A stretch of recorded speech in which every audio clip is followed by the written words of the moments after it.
So I'm back from the river with my two youngest children. I had a great time. Um, I didn't want to use my arms to paddle using the inner tubes. And we had three inner tubes, but the inner tube for the cooler had a hole in it, so we bought another inner tube. And I took a paddle that I found on the side of the road, but it was broken, so I repaired it by putting a couple of pieces of wood on each side of it and screwing the wood in. My children were splashing me, and I accidentally, one of the screws was sticking through the wood, and so I accidentally hit my inner tube, and so it had a hole in it. And so I ended up swimming about halfway of the 4-hour trip. I say swimming, bloating. My Camelback that I got while I was in the military, it's kind of like a life vest if you have it on properly, and with very little effort you can stay above water. But anyway, the clock with the weight was still giving me issues, so I took the governor fan out and tripping it. It works.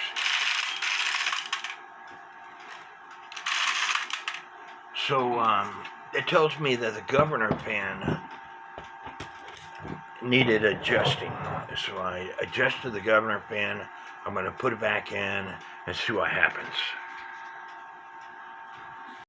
You remember in part one of the video, the clock fell off my bed while I was working on it, and the governor fan fell out, and in that process it got damaged. And so I think it was too tight. I adjusted it. It might be too loose now. I think I'm going to adjust a little bit. When you do this, it should turn some, but it shouldn't turn that much. So I'm going to adjust it some more.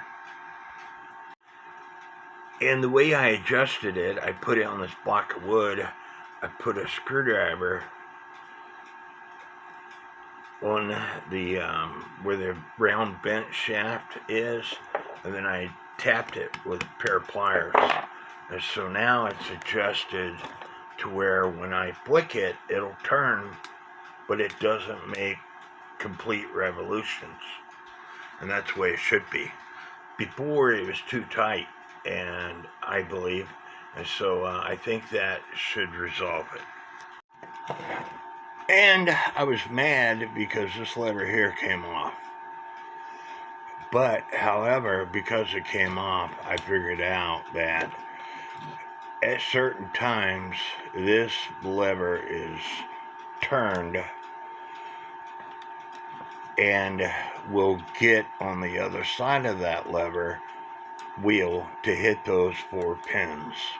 Now, I told you in the first video, I wasn't for sure what hit those 4 pins. Now I know that, because this came off and it was on the other side of those 4 pins. It was on the other side of that wheel. If I can get it back on the other side. That little pin's in the way right now. But anyway, this tab here, when this wheel moves, this is shifted, which allows it to get on the other side of that wheel to hit those 4 pins. Now I got to put this lever back on. Well, that governor fan adjustment didn't do a bit of good. It has something to do with this lever and because when I put a little bit of pressure on it, it works. But time for me to take a break. So sometimes all it takes is a good night rest. This wire here was bent too far to the right. So as you can see, I put a bend in it. And now when I connect the weight,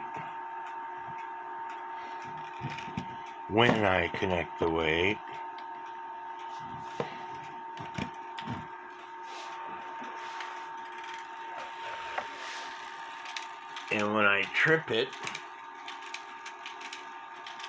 as you can see, it's doing its thing, and it stops.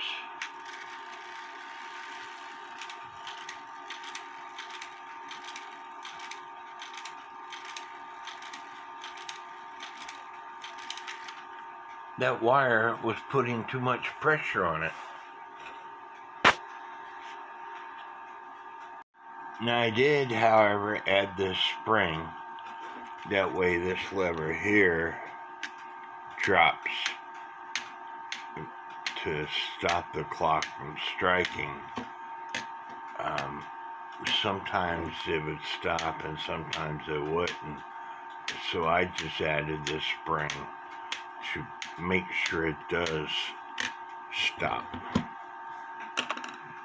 So now I need to put the back on and readjust the hammers, because in the process of me fixing the other section, all the hammers got unadjusted. This rear wire is extremely weak.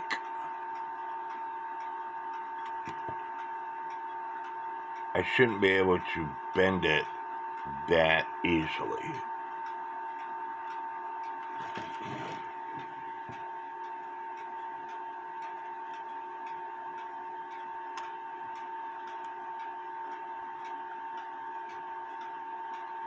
Feels like it's gonna snap.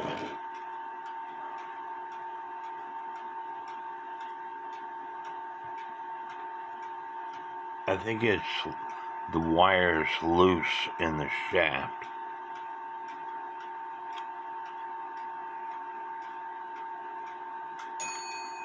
You see this? I shouldn't be able to move it that easily. So I think it's loose in the shaft. The question is, do I go ahead and replace the wire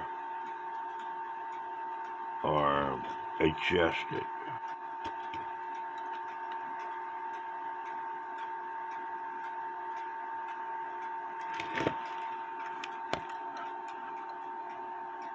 Oh, it's almost broken right there. I don't know if I can get my microscope to view in on that or not. Maybe.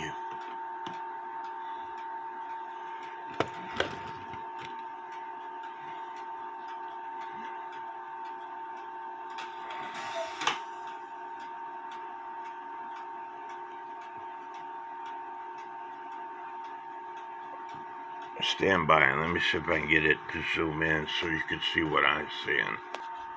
I still don't know whether you're going to be able to see this or not, but anyway, the wire is almost broken at the very end, so I'm going to have to replace that wire. It's broken almost right there at the very end, and that's why it's loose.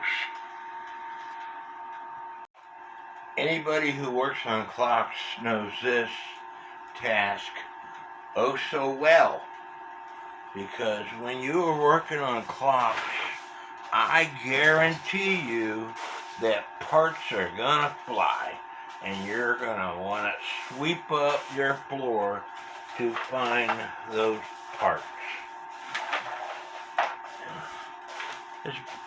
My floor gets swept quite often, but because it's laminated flooring and the conditions of my house, and because I smoke, it gets, and because I work on clocks in here, it gets pretty dirty. Sometimes you can sweep and mop and sweep and mop and never find the part that you want to find because it went into no man's land. There's a nail that holds this rod for the gong, and it came off. And so I got tired of sweeping. I'll just put a different nail in it. Anyway, I got the hole drilled out that the wire will go in. Now I have to come up with a wire that will take place of this wire here. And I'll have to cut this off and either punch or drill that out. So here's my new wire. I smushed the ends, just like I smushed the end of that, and I forced it into the lever. And so it's nice and tight. This end, I'm going to have to add a drop of solder because it's a tiny bit loose. I was playing around with it too much. For some reason, my solder wouldn't stick, even my low temp solder. And I heated both parts, put the solder from the top, it just kept dripping off. So that's what this high strength thread locker is for. I'll give that a half hour, an hour or so, then I'll be able to put this back together. And using an extra piece of this wire, I made a tapered pin that holds that lever in, and I went ahead and put it in the clock so I don't lose it, but I'm going to show you how to make one. Take a piece of wire, stick it in your drill. Take a Dremel with this type of wheel on it. It don't have to be this exact wheel.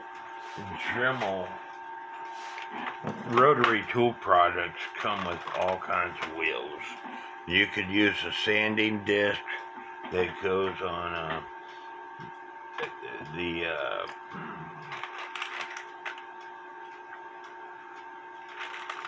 platform.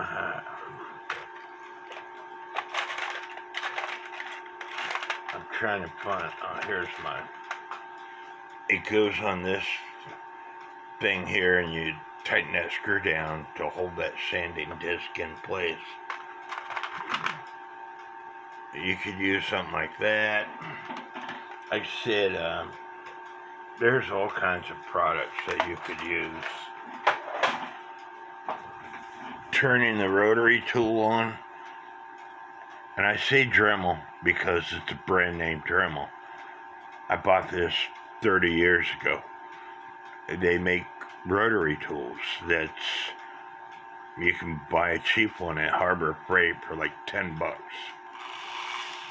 In fact, I saw something had to do with, for women, it was a rotary tool for cleaning up their face and stuff, battery operated, at the dollar store for like $12, $14, something like that. Turn your rotary tool on, turn the drill on, make them meet. Make sure that your wire is nice and tight in your drill, which this one's not. The drill is, the piece is too big for the drill, and that's where the Jacobs juts come in handy.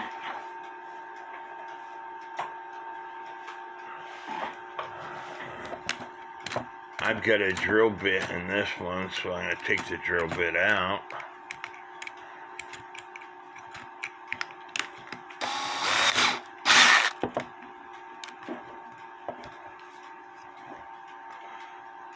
the Jacob's chuck closes all the way. So your piece won't fall out.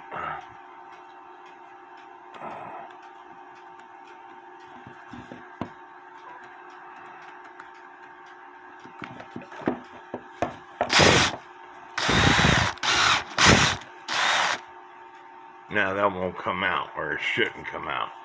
Again, turning the rotary tool on, turn the drill on, and starting at the tip at an angle, like a 45-degree angle, and then tilting your drill backwards.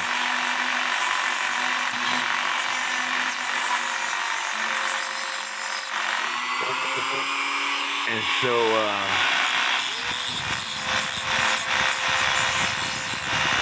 going back and forth, now you have a tapered pen. But you have to watch, because this very end will poke you and cause you to bleed. So you might want to file that very end off.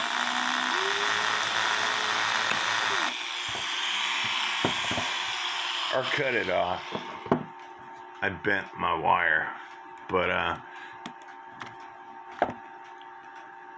anyway, now you have a tapered pen that you can work with. Now, if you need a smaller tapered pen, you again leave this in your drill, keeping it flat on the disc, and it'll grind it off. And you want to start with a round product, and I've got videos on how to straighten up this bent product.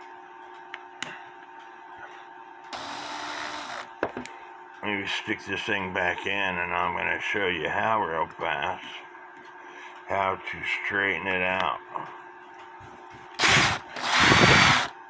You see how warped that is?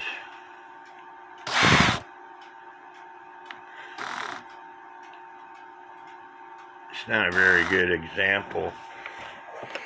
But anyway, you take your drill with the part in it, you lay only the part on a block of metal or wood, and you start tapping as you slowly turn the drill on.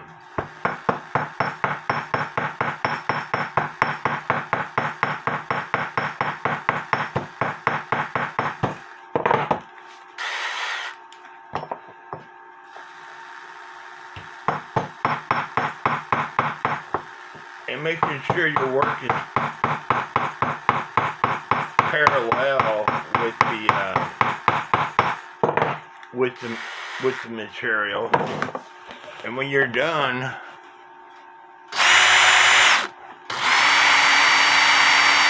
it's pretty dang straight compared to what it was.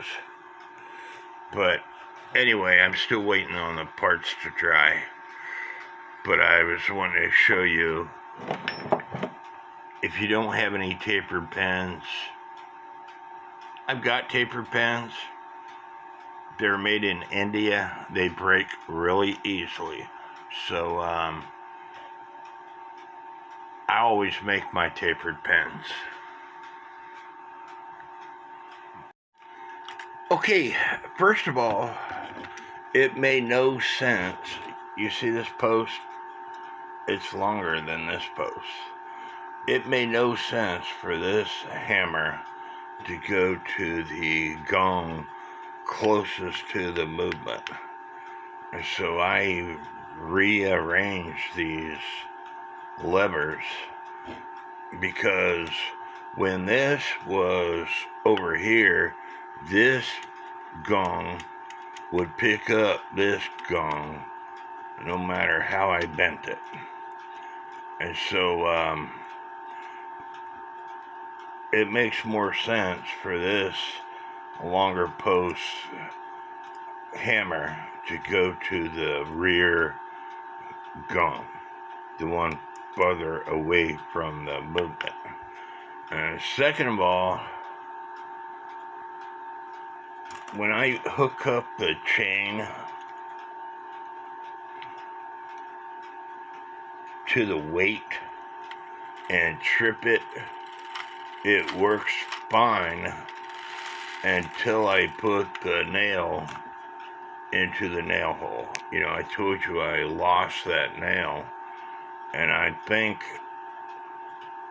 it's because the nail that I'm trying to use is too big and it's putting a bind on this lever.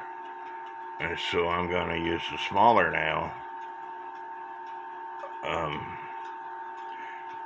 You see, this has end shake, and this doesn't have end shake. They have that hole off-centered from this cutaway slot. So I'm going to use a smaller nail and put that hole in the center of this board versus on the first 1/3 of this board. As you can see with me changing that, this now has end shake, and the hammer strike. However, the spring that brings this thing back, you know, after this pushes it, the spring that pushes it back, which is this spring right here, this little coiled up wire right here, it came down and it connected to the pin that's right here. Well, it wasn't bringing it back, and I tried to adjust it and I broke it. So now I have to make another one of these springs. Or I could take and connect like a regular spring, connect it from here to here, which would work also. But trying to keep this thing original is being a pain in the butt. Now, I've talked about this before in my videos, and there's a guy in my group just had a question on a clock where the spring went flying. He's wanting to know where he ordered another one. This is how I do it. What you do is up to you. You got a ballpoint pen that's spring loaded. Take it apart. There's you a spring. You might have to stretch it out some. You could also make springs. I showed a video where this guy in my group shows you how to make a spring by putting a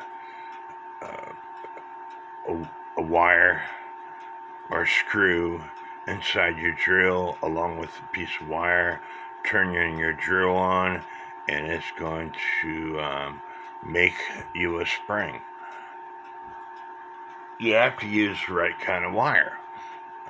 This is thin wire, but it's a perfect spring for doing what you need in most cases. Now, some cases you might have to have a longer spring. Now, you could stretch this thing out, or you can add another a spring to this spring, connect them together, and cut off what you don't need. Well, don't throw that ink pen away yet.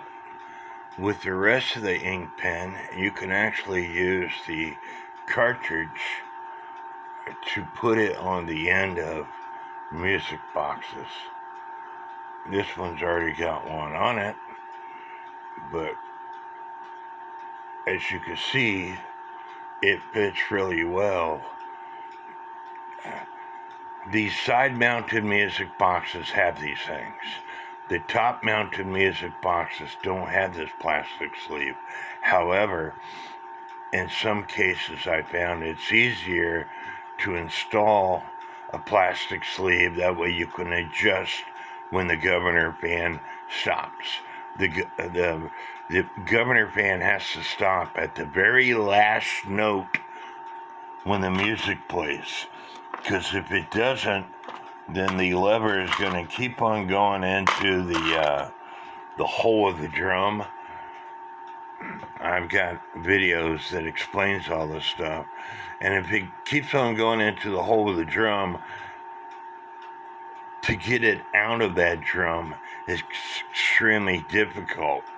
So that's why use your ink cartridges to repair your music boxes. So I will save this to repair music boxes.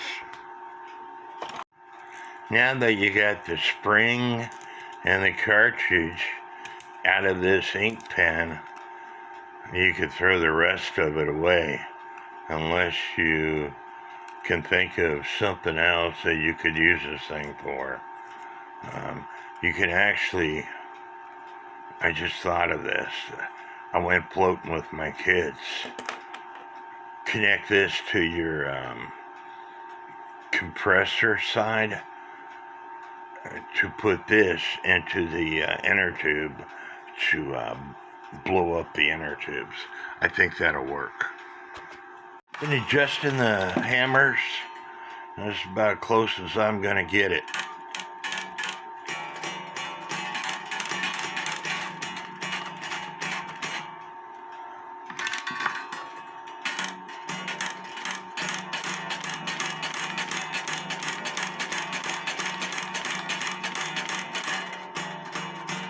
The rear one sounds really good, but the front one, they don't sound that great. But there's space in between the hammers and the gong to get the vibrant noise. The gong isn't touching each other.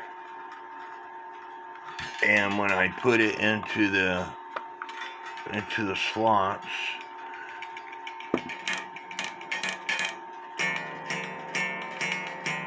it all seems to be free. So it's just the way it is. Also, if the hammer is too far forward,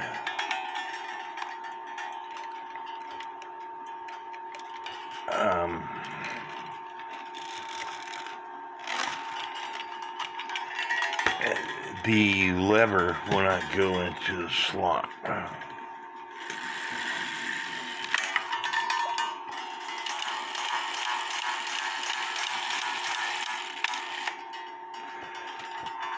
This will not be able to drop if this hammer is too far forward.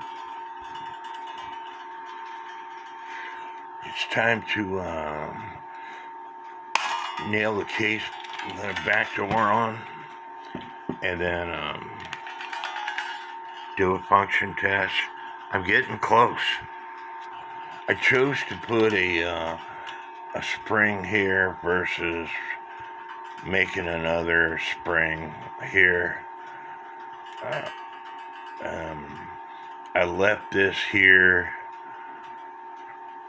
so the person in the future that owns this clock, if they want to make a spring that goes down, that makes this lever here push back, well then so be it.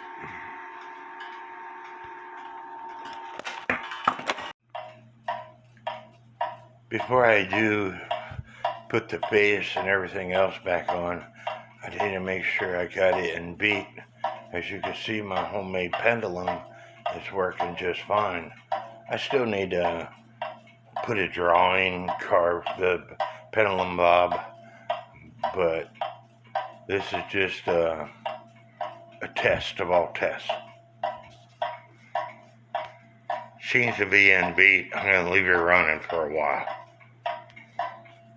And I put a cuckoo hand on it because I want to see whether or not the hand is actually moving. I told you I don't have. I have, I just can't find the original hands. So I'm going to leave this hand on it to make sure the hand is moving. That way I don't have to adjust the clutch assembly. Still ticking away. And in the meantime, I get to check out my Time Savers order.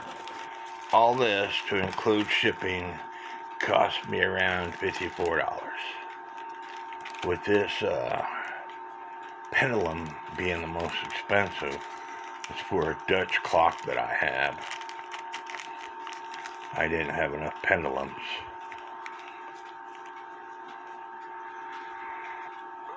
But I forget how much this was, like $13 maybe. But then I got some pivot wire staff. This right here is a drill bit for pivots, and then I got some steeples for cuckoo clocks, and then I always go through the clearance section. And these hands were only like $1 on the clearance section.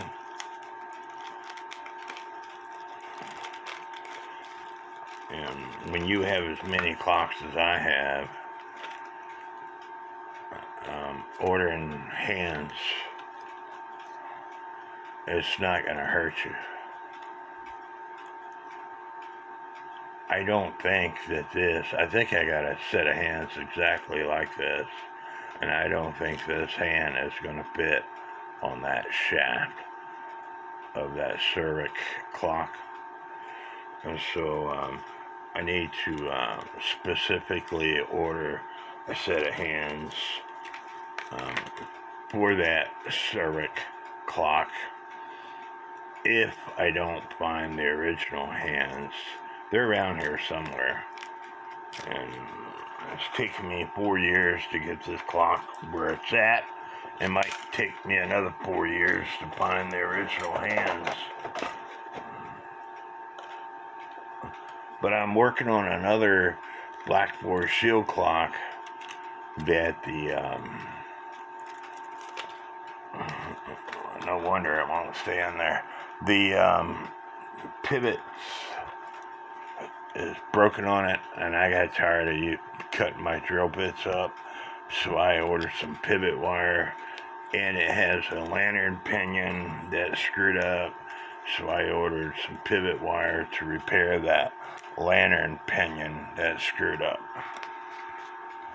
And I ordered some more of these compression eclipse for cuckoo clocks. You can never have too many of these things.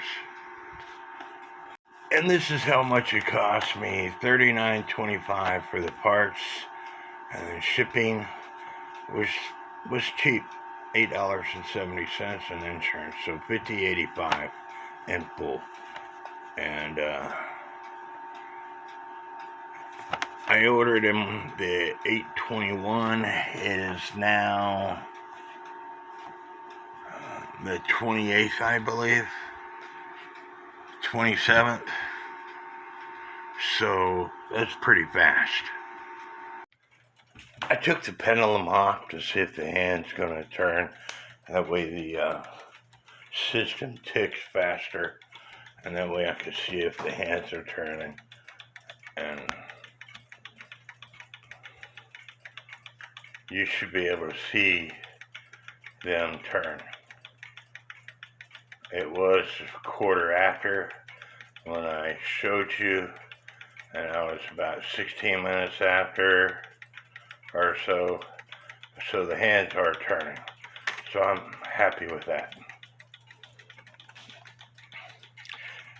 And the hammer just struck. If I had the weights on it, it would have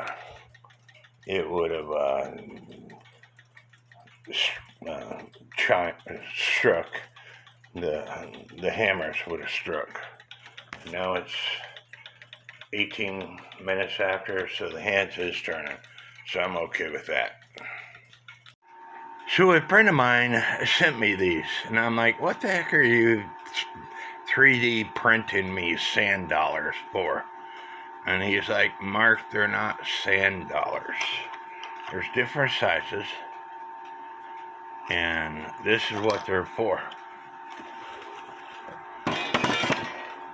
If you are missing numbers on your dial, this goes into the hole, and then you line it up, and as you can see, you will see when I put some light in on the situation.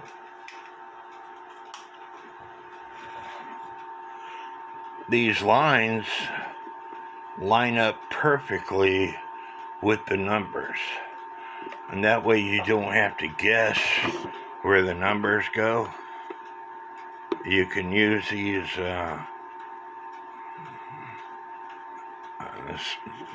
he called it something special.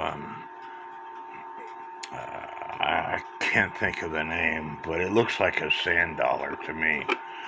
And there's different sizes. So even if you have a great big clock that, this doesn't, it's so small. Even if you have a great big clock, you can put this in the hole of the clock and line up your numbers. Even if the numbers were up here somewhere, you could still use this to figure out where your numbers need to be. Yeah, you should be able to figure out where the numbers are without one of these things, but this template helps you figure out where the numbers should be. Anyway, it's a pretty cool idea. Thank you, Sir Lucky number 2, Mark, for providing me with these things. They're really cool items, now that I know that they're not sand dollars. I chose this size eye hook, and if you screwed it in all the way, it would hit the porcelain face. But I'm not screwing it in all the way, and there's a gap between the wood and the porcelain. So then I will take screws and stick through the eyelets, and these screws will screw down to the wood movement, like so, on all 4 eyelets. And that way you can grab the clock by the face, and it shouldn't come on. Well, I tell you one thing, what it will be more secure than this thin piece of board with those hooks that go through these holes. And as you can see, it was glued down to this porcelain shield, and I don't trust it, and that's why it's taken me 4 years to come up with what I came up with. I originally started with this thick piece of wood, not paying attention to the shaft that comes through. Shaft wasn't long enough. And so I have to do the same thing to this porcelain base that goes on to another clock of mine.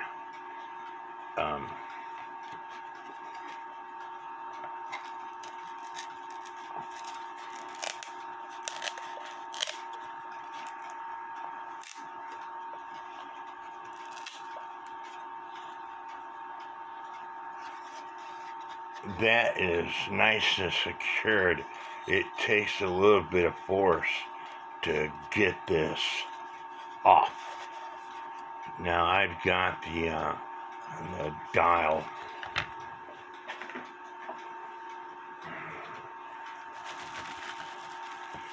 This is the original dial to this clock, but as you can see, it's got numerous cracks in it. But my friend Mary sent me a Sheild that, let me get it. This is that Sheild. And this is the way they originally attached these boards to the Sheild with glue. But I'm going to be taking this off. And here's a dial that still has the copper pins in it. There's one missing here, but these copper pins go through the holes that are in these shields to secure the Sheild, the dial to the Sheild. These copper pins are soldered to the porcelain dial, and so and because they're copper, you can only bend them so many times before they break off.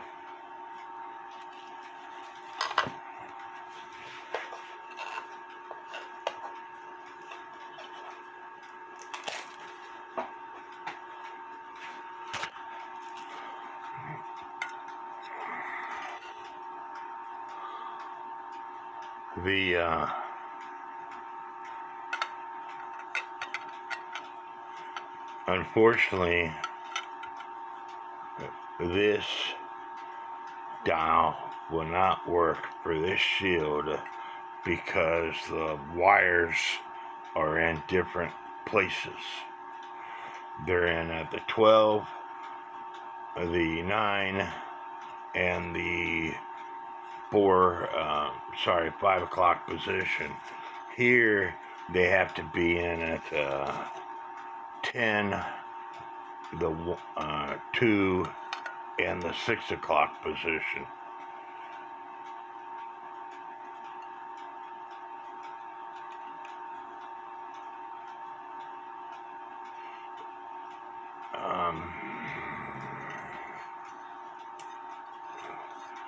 So this dial here isn't even for this clock either. I know I got it around here somewhere.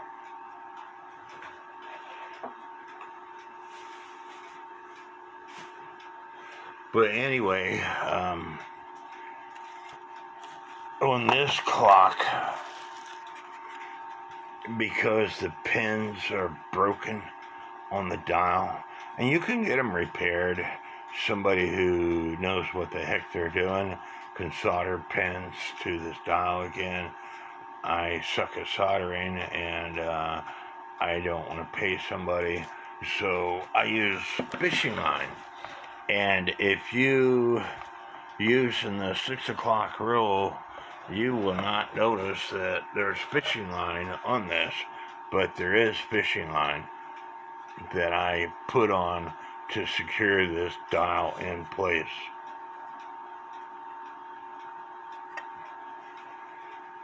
And the dial is a little bit off, as far as 12 and 6 being perpendicular, but I don't care.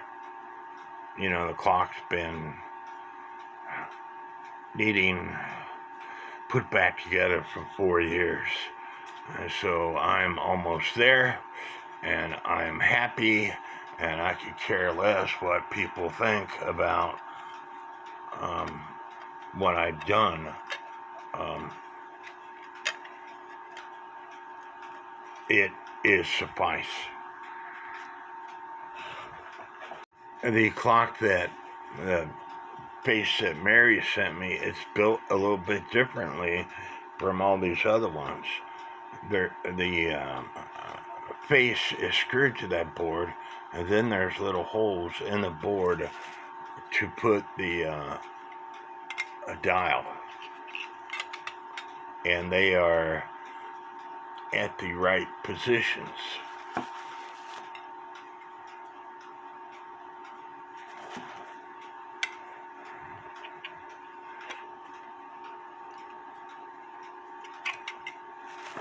I might break it trying to put it in those holes.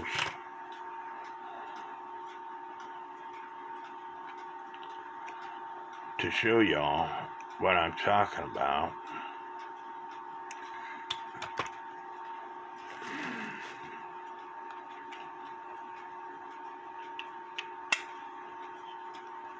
But that's how this particular clock is set up.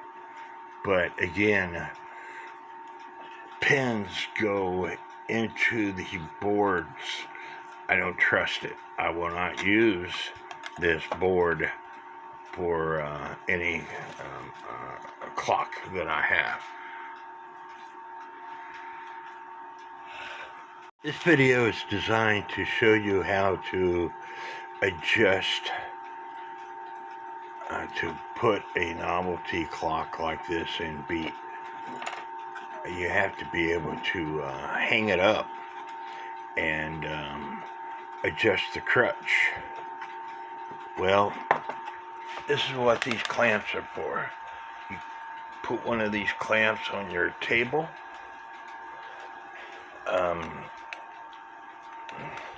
and then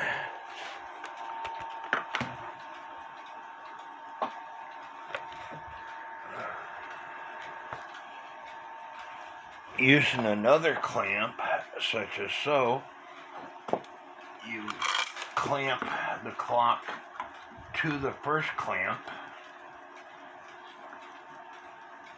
and make sure that you put it in a position that you can easily get to the pendulum and crutch assembly, making sure it's level both ways. There's a knob up here on this clamp, so I have to drop it away from that knob so I can get it level, and it's now level. Taking the back door off, and the back door is what hangs up, that holds the clock on the wall, and it just slides up and down these grooves. Now I made this back door, and I got to put a piece of tape, that way it's nice and tight. And now you can hang the pendulum onto the clock and sit here and watch it to adjust it to put it in beat. And sometimes that takes a while for you to adjust it to put it in beat. This clock was pretty well in beat when I took it off the wall to show y'all this. And so, but if I had to adjust the crutch, if the wire stops to the left, you want to bend the crutch assembly so the wire, the bottom wire, goes to the right, and vice versa. And I'm going to throw it out of beat just to show y'all.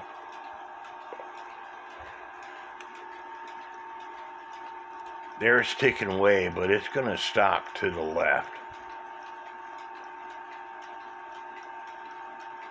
It's already catching on the left, and it might take a while to stop to the left, but it will stop to the left.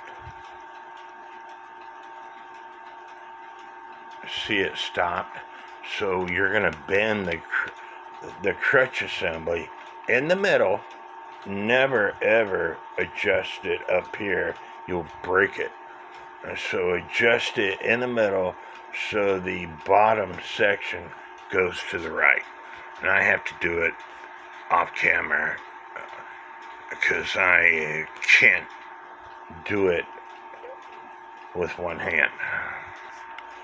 So I adjusted it and gotta let the pendulum swing. And again, because I threw it out, it might take several adjustments before I put it back in beat again. You should be able to see the escapement wheel ticking away. But anyway, just a quick video to show you what I do to put the, you want to make sure that the pendulum bob is not touching the weight. You might have to adjust the crutch assembly away from the movement.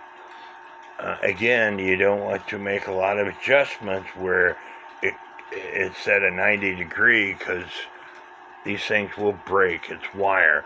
You bend wire back and forth, eventually it's going to break. Typically,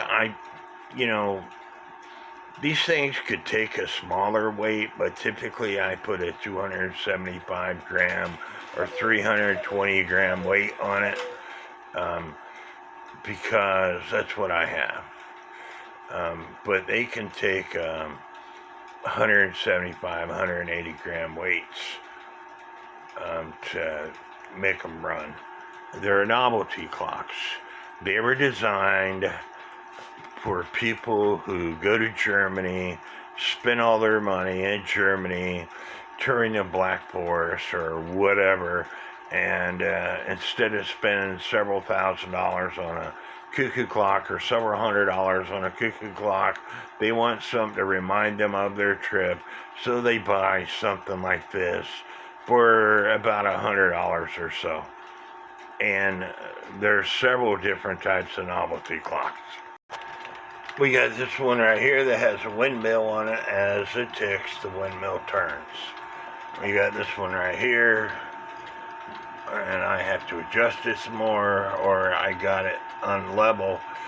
It's just a painting of the Black Forest, typical Black Forest house with a windmill and water coming off of the, a water wheel with water coming off the water. Hillside. You had the Snow White, very popular clock. The ones that are more popular were Snow White. The more expensive one is where Snow White is in the casket, Snow White and the Seven Dwarfs. But there's all kinds of novelty clocks. And these are Lux clocks. Every one of them, either Lux or Waterbury clocks. The ones with the winding hole that is at the 9 o'clock position, I believe, is a Waterbury. Sorry, this is a Lux clock, but it was made in Canada.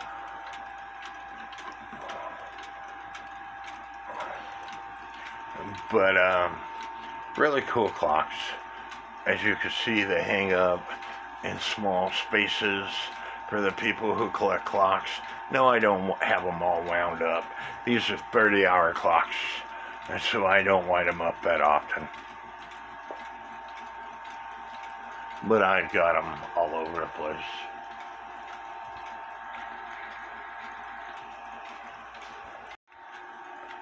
And as you can see, this clock is still ticking away. So I can put the back door on and hang it back up on my wall. But if you are working on these clocks, get you a couple clamps. Clamp clamp one to your table, a great big one like this, and then use these smaller clamps to clamp the clock to the first clamp. And again, make sure that the clock is level. That way, when you put it on the wall, hopefully your walls are level, and you can put it to where it looks a level. You don't want the 12 cockeyed or whatever, and that way you get everything in working order while it's on this clamp before you hang it on your wall. These are really cool clocks. Like I said, you can still buy novelty clocks brand new off of clock sites. Currently my internet is down. They're putting fiber optic cable in. I have no home line. The contractors that are putting the fiber optic cable in hit the regular cable in two different spots. And so there's people out there right now that are splicing all these wires, and there's like 50 wires at each hole. So I went out earlier and asked them how long it's going to take. Approximately 2.5 hours per hole to splice all the wires. And they have at least 2 holes. The contractors might have hit another spot where they cut the wire. When I get internet again, I will show you some novelty clocks that are still, you can buy them brand new. They're about $100, a little over. Speaking of novelty clocks, for the clocks that I just showed you, this is the typical pendulum for them. It's a wooden button type bob and a wire. The wire needs to be straight, and there's this is where it connects to the virgin crutch assembly. Now, if you don't have this, you could buy them, or you could make them. You could find videos of mine where for instance, I gave my daughter a novelty clock, and instead of the button, I used my scroll saw and carved their last name. My other daughter, I put a K and carved a K out of wood, not carved, but jigsaw, and drilled a hole, put a wire through, and that's what's for the pendulum bob. You don't have to use these. Now, the bigger the bob, the higher up the wire it needs to be, because if it's too heavy and if you got it hanging down here, it's going to stop your clock. Okay, the next thing I need to do is come up with some hands. And again, these hands are only going to be temporarily until I find the original hands, which again, they're around here somewhere. Where, at this time, I have no idea. So I'm going to put some cuckoo hands on it in the meantime. And so the first thing I have to do is make this hole bigger for the hour hand. And then